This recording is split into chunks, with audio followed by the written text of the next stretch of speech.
Hi, it's Chef Brandy from Marcel's. I'm in my home kitchen today with my kids. I'm Bennett. I'm Camden.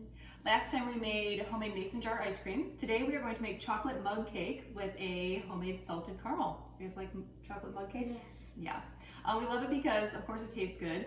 It also is really quick. This takes less than 10 minutes start to finish. It does not have a lot of ingredients, and hopefully things that you have already on hand in your kitchen.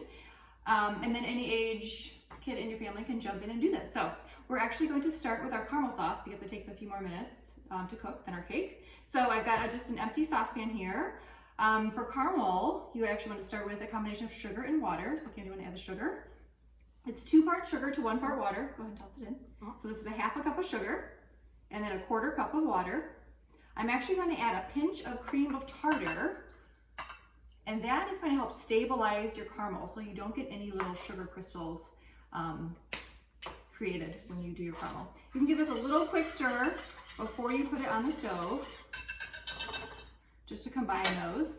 What's going to happen is we're going to turn this on high and let it boil. So it's kind of cloudy looking right now because the sugar is in here. As it cooks, the sugar will dissolve, it will become clear, and then after a few minutes, it will take on this amber color around the edges of the pan, and that's when we'll go back, meet up with the pan and finish it off.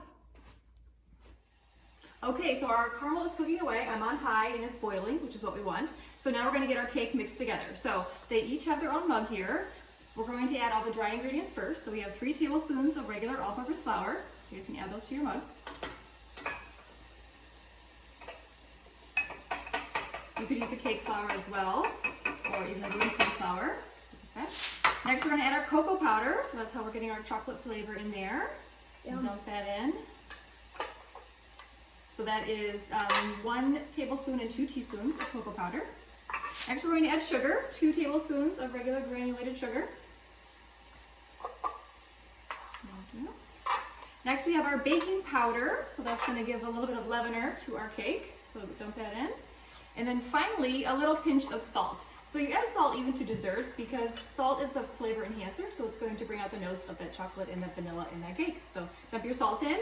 And then their tool they're going to use is just a fork. They're going to stir this around. We want to make this like a uniform consistency so we don't see any big clumps of flour or any big clumps of cocoa powder. Make sure you're scooping around the edge.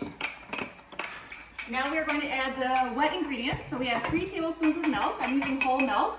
It has a little higher fat content, so it'll be a little more rich in flavor. You could use your lower fat milk if you have it as well. Go ahead and pour that in, guys. You could also use an alternative milk like an almond milk. That would work great. And then we add, so that was 3 tablespoons of milk.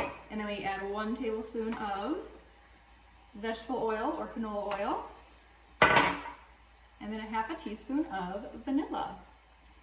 Once all that's in, they're going to stir it one more time.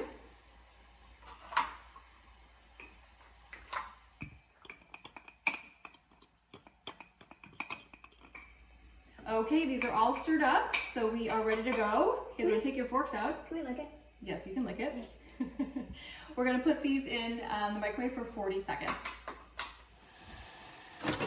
Okay, so that was 40 seconds. Pull this out. It's almost doubled in volume, and it's a little bit wet at the top, which is good. We want it to be a nice and moist cake, so that's perfect. Okay, so you see how the caramel sauce here, it was clear and still just bubbling vigorously, which is what we want, and it's starting to take on that caramelization color on the outside. So right now I'm going to start swirling it a little bit, and that is to spread out that heat so that it all browns evenly. Keep going.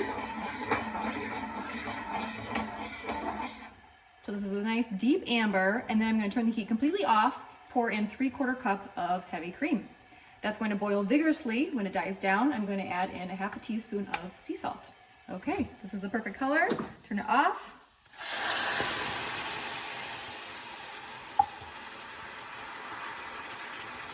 You don't need to stir it or anything. Just let the bubbles do the work.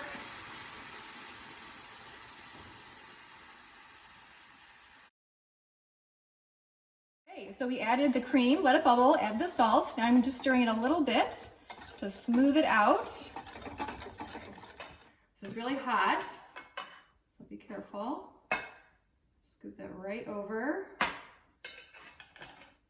Grab your spoons.